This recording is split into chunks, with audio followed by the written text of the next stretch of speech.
Oui, il est le président de tous les Français et son devoir, c'est dans un moment où la polémique effectivement enfle à dessein pour le Front National, eh bien, il doit s'exprimer.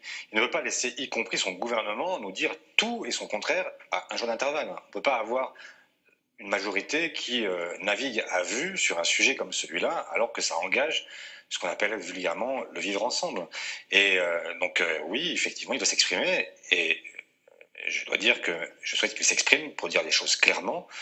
Le combat laïque n'a rien à voir avec le combat entamé par l'extrême droite dans ce pays qui utilise la laïcité pour en faire le paravent d'un racisme ordinaire qui est devenu subliminal. Plus besoin de parler directement de racisme, il suffit simplement maintenant d'évoquer le voile pour pouvoir se faire comprendre. Et donc c'est de cela dont il s'agit aujourd'hui. Vous dites quoi? Il faut interdire le voile lors des sorties scolaires ou on laisse la loi telle qu'elle est? Mais moi je suis pour la loi, rien que la loi, toute la loi. Et mais elle peut évoluer la loi. Elle peut évoluer, mais s'agissant, enfin, qu'on se comprenne bien. Moi je veux bien on peut très bien ne pas être d'accord avec le fait de porter le foulard et y voir le symbole d'une soumission de la femme à l'homme. On a le droit de le penser. C'est pas interdit. Ça, c'est un combat qui est un combat politique, c'est le combat du féminisme éventuellement. Le combat laïque, il n'a rien à voir avec ça. On ne peut pas faire dire à la laïcité ce qu'elle n'a pas prévu de dire. La laïcité, elle s'intéresse à la possibilité pour chacun d'être à la fois d'avoir un État qui soit neutre et puis la possibilité pour chacun de croire ou de ne pas croire. En l'occurrence, là, pour une sortie scolaire, la femme qui accompagne, elle n'est pas l'extension de l'école à la sortie scolaire. Elle pourrait être apparentée à une auxiliaire pour passer un passage piéton pour aller à la piscine, pour aller au cinéma ou pour aller en l'enceinte du conseil régional, est-ce qu'on pense que c'est une auxiliaire d'éducation? Non. Si demain, une femme, voilée ou pas d'ailleurs, viendrait dire, mais attendez, votre programme là, ça colle pas, ou je ne veux pas que tel ou tel enfant participe à telle ou telle activité parce que c'est contraire à ma religion. Là, elle influe sur le contenu des programmes, et là, c'est effectivement intolérable, et ce serait une atteinte grave à la laïcité. Mais s'agissant du port du foulard, non. Et puis, je dois vous dire que, franchement, en fait, cette femme, elle vient dans une enceinte qui est une enceinte démocratique. Elle vient pour apprendre aux enfants ce qu'est la démocratie, ce qu'est la République. Les enfants repartent en ayant le sentiment que la République, c'est excluant. Donc ça vous choque pas? Elle a dit, ma vie a été foutue par cette expérience, est-ce que vous la croyez? Je ne sais pas si sa vie est foutue, j'espère que non. Et j'ai envie de lui dire que on ne peut pas, parce qu'on a un abruti au RN qui prend la parole dans un conseil régional, on ne peut pas d'un seul coup considérer que la France se résume à cet élu. Ce serait là aussi faire le jeu de ceux qui, justement, cherchent à faire en sorte que l'islam ou que les musulmans plutôt se replient sur une forme d'identité religieuse quelque chose quand on regarde la société aujourd'hui, on voit que c'est un sondage IFOP qui le dit, 2/3 des Français sont pour interdire le voile lors des sorties scolaires. Est-ce que vous n'êtes pas un peu en décalage finalement avec l'opinion publique? Je suis décalé. Vont accompagner les enfants. Parce que moi j'ai un enfant à l'école primaire, c'est bien gentil, mais les sorties scolaires... 1/3 des Français, effectivement. Voilà, il n'y a que des femmes au foyer ou des femmes qui sont au chômage, ou des hommes d'ailleurs, qui peuvent assurer ces sorties scolaires. Sinon vous travaillez, vous dites, je sais pas, mon enfant il est à l'école primaire, on me demande de l'accompagner dans les sorties scolaires. Mais je dis, non, je suis désolé, je travaille dans la journée. Vous comprenez, il y a quand même quelque chose qui n'est absolument plus cartésien dans ce pays de Descartes. On est là en train de discuter quand même du port du voile dans les sorties scolaires, sans même comprendre ce qu'est une sortie scolaire, sans revenir au départ. Vous ne pensez pas que ces polémiques sont absurdes, Olivier Faure? Mais elles sont non seulement absurdes, mais elles sont dangereuses, et elles ne servent que deux camps. D'un côté, l'extrême droite qui a partie liée avec l'islam radical.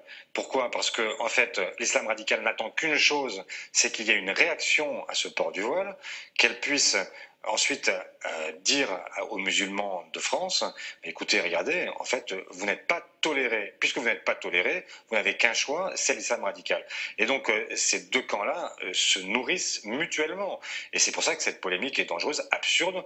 Elle a été tranchée à plusieurs reprises. La loi est claire. 15 ans à peu près qu'on est sur le sujet. Oui, la loi est claire. Et moi, je suis pour l'application stricte de la loi, point barre. Quand Jean-Michel Blanquer dit « le voile n'est pas souhaitable dans notre société », qu'est-ce que vous répondez, vous? Mais je pense que Jean-Michel Blanquer se trompe sur la nature de ce qu'il lui demandait. On lui parle, en fait, en l'occurrence, de laïcité. La laïcité, je viens de le dire abondamment, n'a rien à voir avec la question de l'accompagnement des enfants dans les sorties scolaires. Et c'est ça qui est la question posée au ministre de l'Éducation. Après que lui considère que ce soit un mauvais symbole, il a le droit de le dire, mais comme ministre, Ce n'est pas son registre. Il est ministre de l'Éducation. Donc la question qui lui est posée, c'est est-ce qu'on peut sortir avec un voile ou pas? En plus, venir dire c'est pas souhaitable, mais c'est la loi, donc je laisse faire. Enfin, tout ça est absurde. Enfin, c'est Vous demandez à ce incompréhensible. qu'il y ait une position officielle au sein du gouvernement, peut-être tranchée par Emmanuel Macron? Il serait souhaitable, effectivement, là, s'il y a des choses souhaitables en la matière, c'est bien qu'on ait un président de la République qui se prononce et qui dise, en fait, qui rappelle à la loi chacun de ses ministres, qu'il leur dise, voilà, il n'y a qu'une seule façon Le de... Premier ministre l'a fait hier dans l'hémicycle. C'est peut-être aussi la raison du silence de M. Macron, mais est-ce que la peur d'être perçu comme islamophobe ne tétanise pas le débat public, le débat politique autour de ces questions un peu sensibles? Je ne sais pas si quelqu'un a peur d'être islamophobe. J'ai plutôt l'impression inverse. J'ai plutôt l'impression qu'aujourd'hui, le sport le plus couru est quand même de dire que les musulmans sont tous des prochains, enfin, sont tous en Ça, c'est du côté libéral, mais Mais pas seulement. Quand on écoute, en fait, ce que dit Bruno Le Maire, ce que dit Jean-Michel Blanquer, quand on écoute un certain nombre de gens chez les Républicains, on a le sentiment quand même que la chasse aux musulmans est ouverte et qu'on est dans une situation aujourd'hui où finalement le discours le plus facile à porter, c'est quand même de laisser planer le soupçon. Regardez ce qui se passe depuis plusieurs jours. En fait, on a à Cergy un espèce de questionnaire qui est quand même très infamant et qui, voilà, un ministre de la République, toujours Jean-Michel Blanquer, qui en est à vouloir détecter chez des enfants, en fait, des signes de radicalisation. Mais enfin, est-ce qu'on a seulement vu un seul enfant déposer une bombe ou prendre une kalachnikov?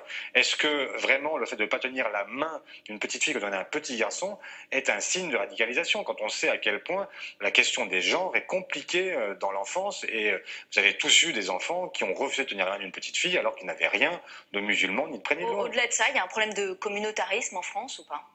Oui, il y a des problèmes de communautarisme qui existent, mais qui ne peuvent pas se traiter par ce canal-là.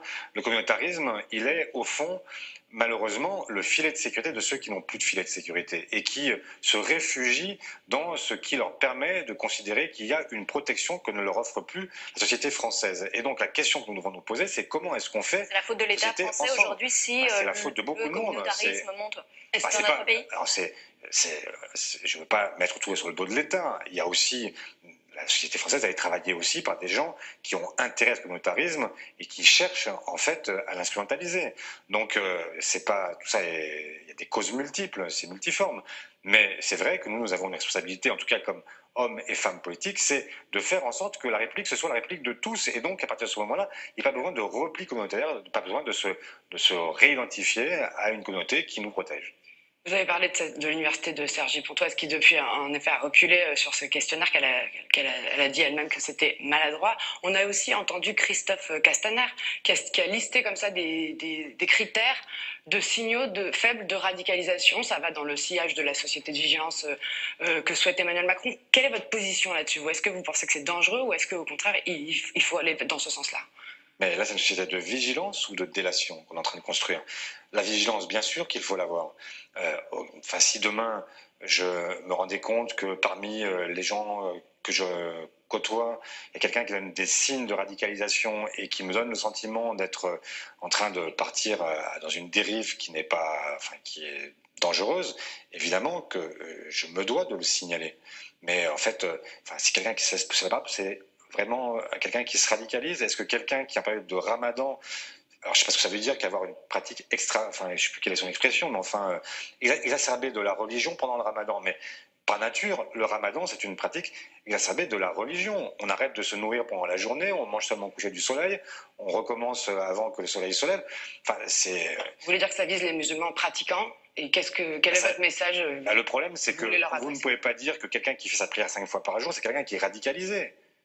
Non, c'est simplement quelqu'un qui a une pratique stricte de la religion musulmane. C'est pas condamnable en soi. Donc après, vous avez le droit d'être athée, vous avez le droit de penser que l'islam c'est pas la bonne religion si vous êtes autre chose.